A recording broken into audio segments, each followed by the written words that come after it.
If you are preparing for any economics exam, it is essential to understand one fundamental concept. Why does the demand curve slope downwards? In this video, we will ensure you grasp not just the what, but the why, so you are fully prepared for any exam question that comes your way. Let's begin with a quick refresher.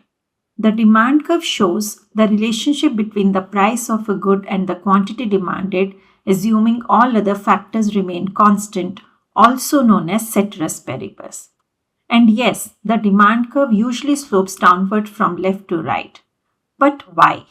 Let's explore the three core reasons by stepping into the consumer's shoes.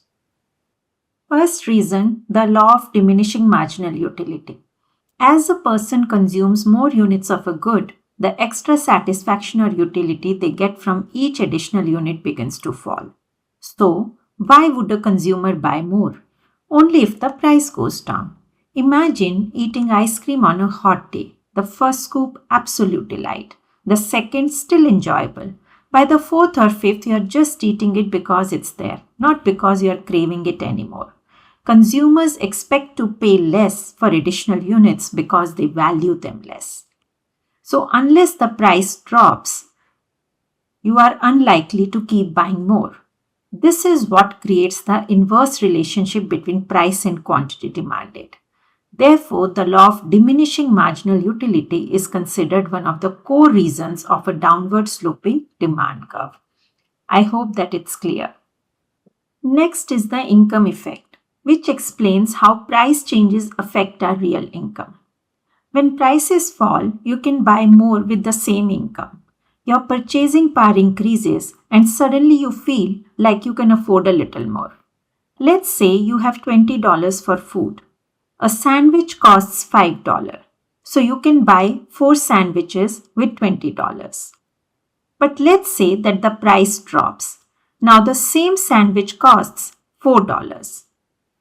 This means that now you can buy 5 sandwiches without increasing your income.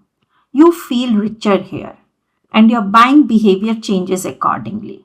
This richer feeling nudges you to buy more. Consumer thinks, I am getting now more value for the same money. This is the income effect. The demand rises because you feel richer due to increase in real income when prices fall.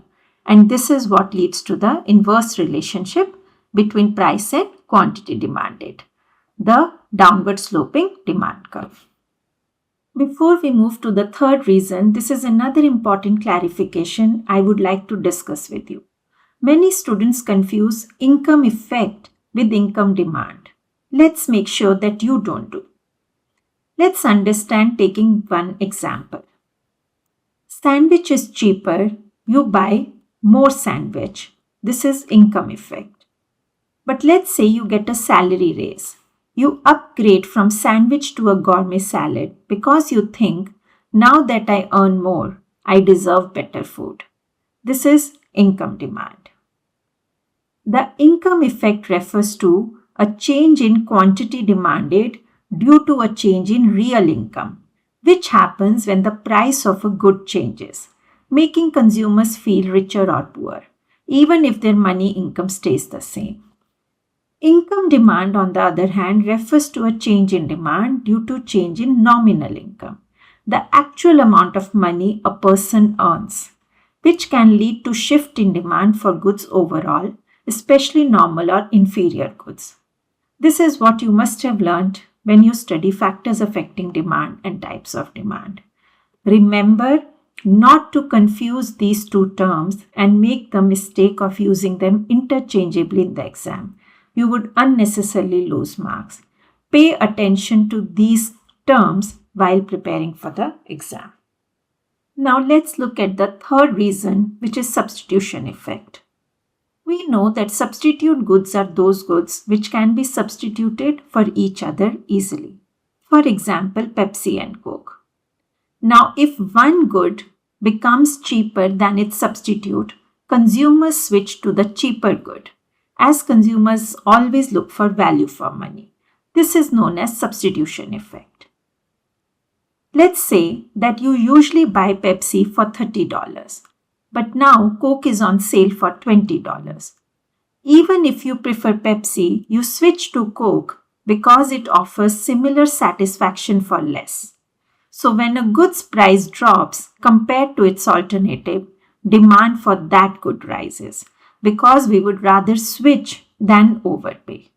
This is known as substitution effect. This becomes the third reason for downward sloping demand curve. So these are the three core reasons why the demand curve slopes downward. Let's recap them once more quickly. Diminishing utility, pay less for goods that give less satisfaction. Income effect, prices fall, real income rises, we buy more of the same good. Substitution effect, a cheaper alternative tempts us to switch. Remember, we buy more when prices drop, not just because it's cheaper, but also because it feels smarter to us as consumers. In your exam, use these real-life examples and economic reasoning to earn full marks. If this video helped clarify demand for you, give it a thumbs up and subscribe to my channel. If you need personalized support for AP, IGCSE, ICSE or A-level economics, visit my website to book your trial class. See you soon.